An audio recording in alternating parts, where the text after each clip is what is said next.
Hello' student, লৈ আহিছোঁ এখন মষ্ট ইম্পৰ্টেণ্ট এপ্লিকেশ্যন লৈ।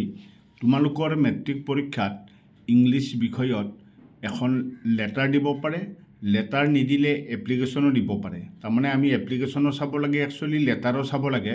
তো এপ্লিকেশ্যন কেনেদৰে লিখিব লাগে, তো সেই বিষয়ে মই তোমালোকক জনাব ওলাইছোঁ।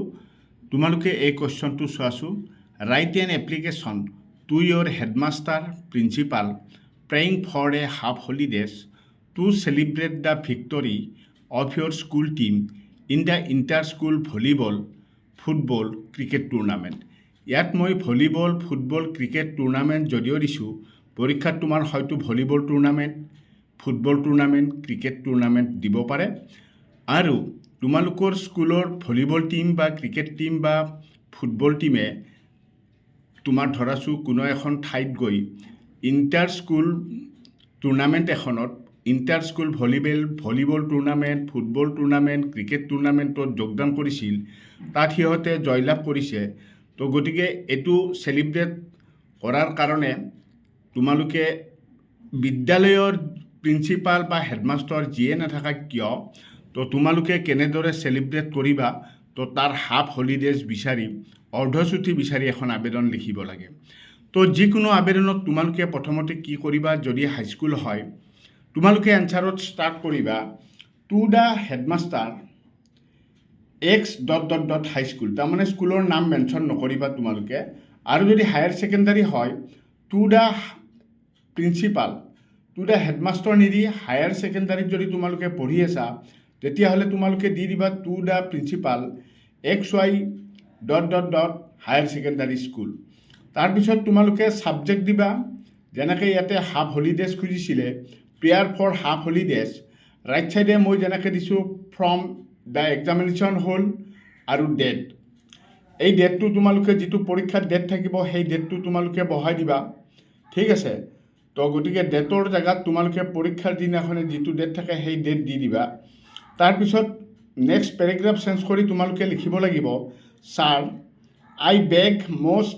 I beg most respectfully to state you that our school volleyball team has won the inter-school volleyball tournament held in Guwahati. তাৰমানে গুৱাহাটীত অনুষ্ঠিত হোৱা ইণ্টাৰ স্কুল ভলীবল টুৰ্ণামেণ্টত আমাৰ স্কুলৰ ভলীবল টীমে জয়লাভ কৰিছে। তো they have return to school today, সিহঁতে আজি আমাৰ স্কুললৈ ৰিটাৰ্ণ হৈ আহিছে, অৰ্থাৎ ভলীবল টুৰ্ণামেণ্টত জয়লাভ কৰি আজি ৰিটাৰ্ণ হৈ আহিছে, ঠিক আছে। নেক্সট পেৰেগ্ৰাফ চেঞ্জ কৰি লিখি দিলে হ'ল, so' the students of our school want মানে ইচ্ছা কৰা বা বিচৰা, celebrate this victory dear sir, victory মানে খেলত জয়ী হোৱা বা সফলতা হোৱা, dear sir I humbly request you to grant the half holidays to celebrate this victory of your school team.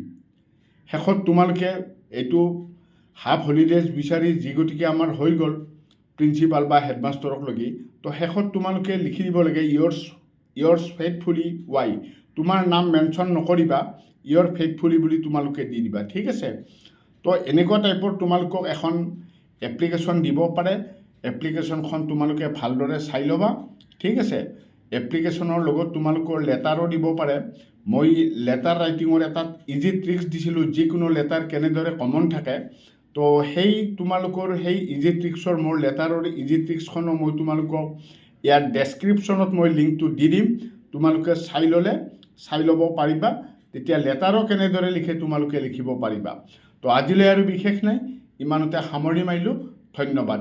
ইয়াৰ যদি তোমালোকক ইখনৰ যদি PDF টো লাগে, মই PDF টো একেলগে দি দিম, ডেছক্ৰিপশ্যনত তোমালোকে চাই ল'বা, ঠিক আছে।